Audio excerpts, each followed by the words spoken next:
Hello,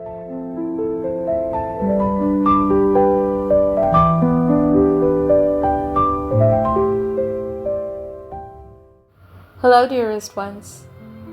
Watch me work on a summerscape while listening to what pushed me to reevaluate my understanding of things.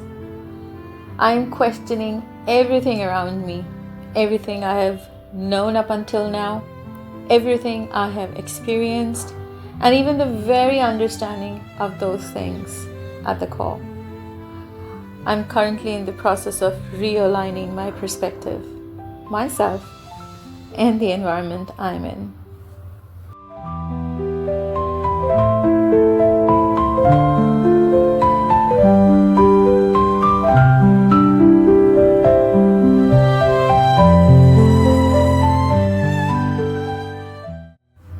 I am experiencing existential crisis.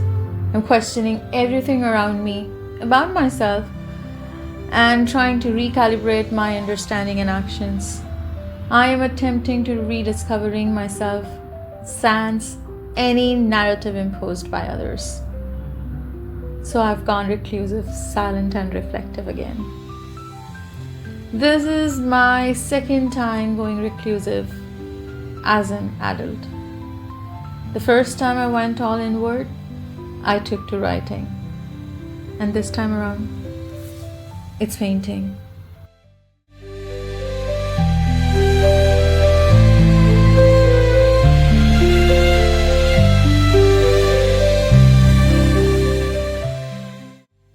I'm questioning everything around me.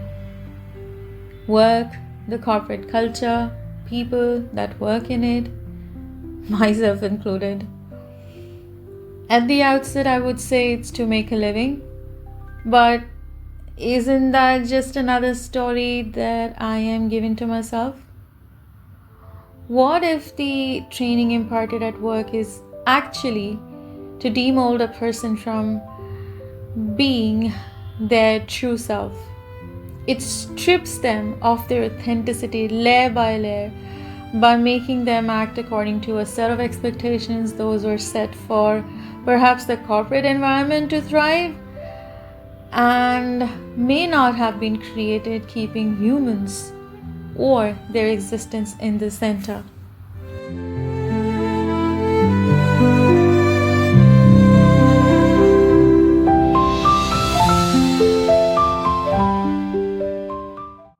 As it goes, employees, as one is labeled at work, are expected to follow certain guidelines, act in a certain way, and be curious only about things leading to financial growth of the institution. Everything else is non-productive. NVA, non-value add, as it is rephrased nowadays.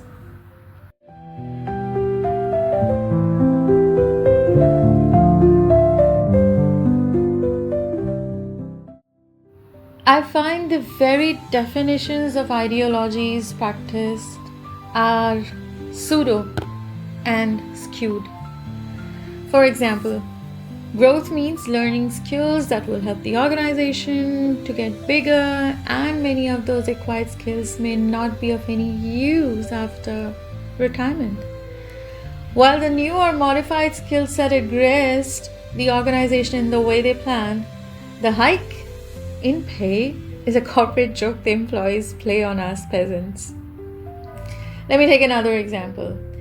Instead of valuing professionalism and cordial approach, one is expected to build rapport. And why?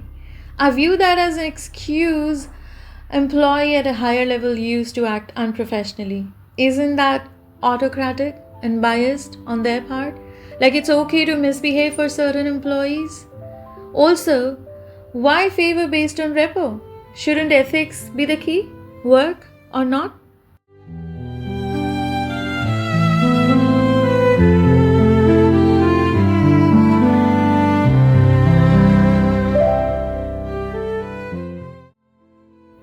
In the name of feedback, a person is defiled of respect and their individuality. You are made to believe that you are good at nothing, only a liability and a misfit. You lack skills, work ethics, and practically useless. Anytime you reason out, you get labeled as being defensive, argumentative, and not open to feedback. To me, this is dictatorship.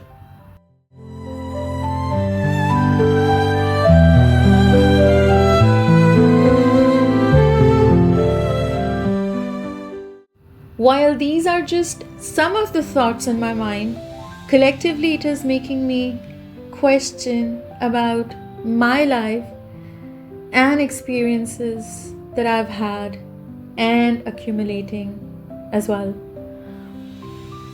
So what I said in the beginning about my taking to writing and painting anytime I retracted, I wonder what was happening during my teen years. I distinctly remember every detail of the day I walked to the music room on my own for auditioning in zero period when I was in second standard, which then led to me participating in every function the school organized, inter-school competitions, me missing from the class, still bagging good grades, participating in skits, being known by the faculty and school board across all branches. This was sort of living a life of a celebrity in its own way. Back in the day, maybe due to lack of internet, it was not a big deal for me. But now I realize it should have been.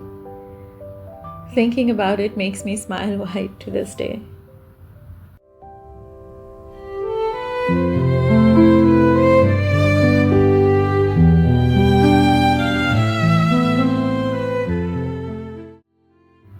Where I'm getting with all of this is, was this my way then to cope with the dysfunctional home environment I lived in?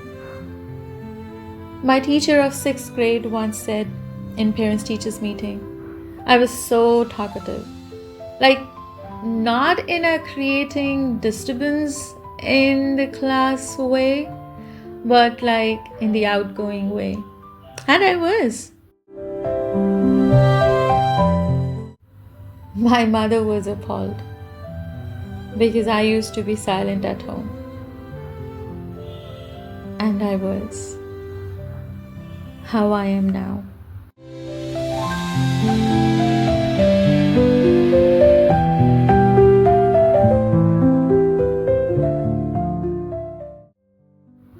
Is that why I outperformed at studies and extracurricular activities both at the same time?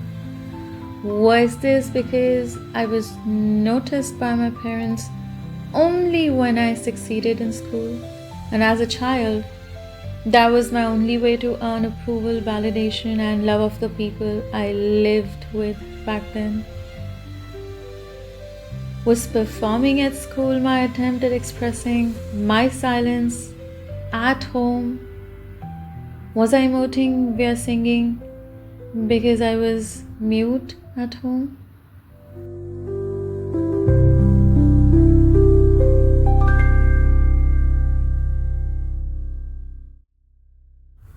And today, I am questioning, who am I really? The outgoing, vivacious self who could never be silenced, even with a jab? Or this silent, reflective, meditative soul who notices every fleeting second, observing the narrative to understand that these are all man-made constructs,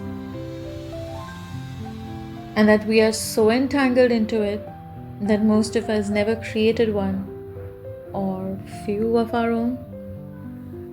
So even if we live on the same earth, most probably we live in a borrowed space or imposed narrative. In other words, we live in their world because we didn't create one of our own. What's further challenging is these popular prevailing scripts are so strongly interbred that individuals like me question the very fabric of reality. Why I must live per others' understanding, managing others' perception of me. Why?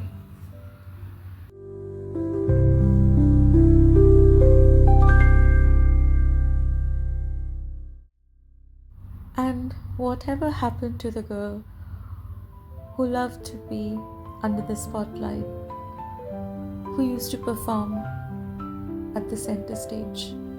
Why is she okay being invisible now, doing the work but silently, not really up for holding any attention? Why has she shrunk? Was she true before and now changed?